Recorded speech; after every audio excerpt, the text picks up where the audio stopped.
আসসালামু আলাইকুম। আপনি কি চান আপনার ইমোতে কোনো বিশেষ মানুষের চ্যাট অথবা আইডি লুকিয়ে রাখতে?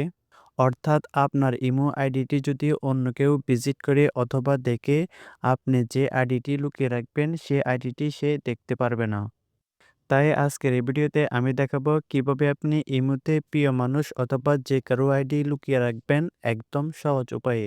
অলরাইট, চলুন মূল ভিডিওটা শুরু করি। ওকে, ফার্স্ট অফ অল আপনি আপনার ইমো আইডি ওপেন করে নিবেন। ইমো আইডি ওপেন করার পর এখান থেকে আপনি নিচের দিকে প্লাস আইকনের উপর ক্লিক করবেন। তারপর সবার নিচে মোর অপশনের উপর ক্লিক করবেন।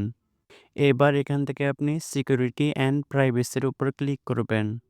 এবার এখান থেকে আপনি ২ নম্বরে দেখতে পারবেন ইনভিজিবল ফ্রেন্ডস। আপনি এই লেখাটির উপর ক্লিক করবেন।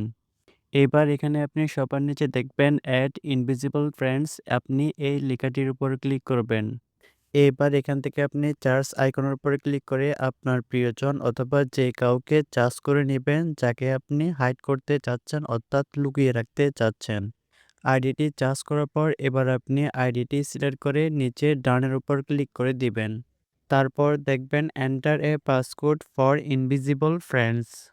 এর মানে হচ্ছে আপনি যে আইডিটি লুকিয়ে রাখতে চাচ্ছেন সেই আইডিটি লুকানোর জন্য আপনাকে ৪ ডিজিটের একটি পাসকোড সেট করতে হবে। তো এখানে আপনি আপনার মতো করে একটি ৪ ডিজিটের পাসকোড দিয়ে দিবেন। পাসকোডটি একবার দেওয়ার পর আপনি পাসকোডটি আবারও রিটাইপ করে দিবেন। পাসকোডটি রিটাইপ করে দেওয়ার পর আপনি দেখবেন সাকসেসফুল, যার মানে হচ্ছে আপনার কাজটি সম্পন্ন হয়েছে। তো আপনি এবার এখান থেকে আপনি ডানের উপর ক্লিক করে দিবেন। এখন আপনি আপনার ইনবক্সে আসার পর দেখবেন আপনি যে আইডিটি লুকিয়ে রাখছেন সেই আইডিটি আপনার ইনবক্স থেকে হাইড হয়ে গেছে। এখন আপনি এখান থেকে আপনি ওই আইডিটি চার্জ করেও খুঁজে পাবেন না। এখন কম বেশি সবার একটাই প্রশ্ন হচ্ছে, পরবর্তীতে যদি আমরা তাদের সাথে চ্যাট করতে চাই, তাহলে আমরা কিভাবে তাদের সাথে চ্যাট করব অথবা মেসেজ করব? এর জন্য এখান থেকে আমাদের প্লাস আইকনের উপর ক্লিক করতে হবে। তারপর মোর অপশনের উপর ক্লিক করবেন। এবার এখান থেকে আপনি সিকিউরিটি অ্যান্ড প্রাইভেসির উপর ক্লিক করবেন। তারপর এখান থেকে আপনি ইনভিজিবল ফ্রেন্ডস এই লেখাটির উপর ক্লিক করবেন। তারপর এখানে আপনি ৪ ডিজিটের ওই পাসকোডটি দিয়ে দিবেন।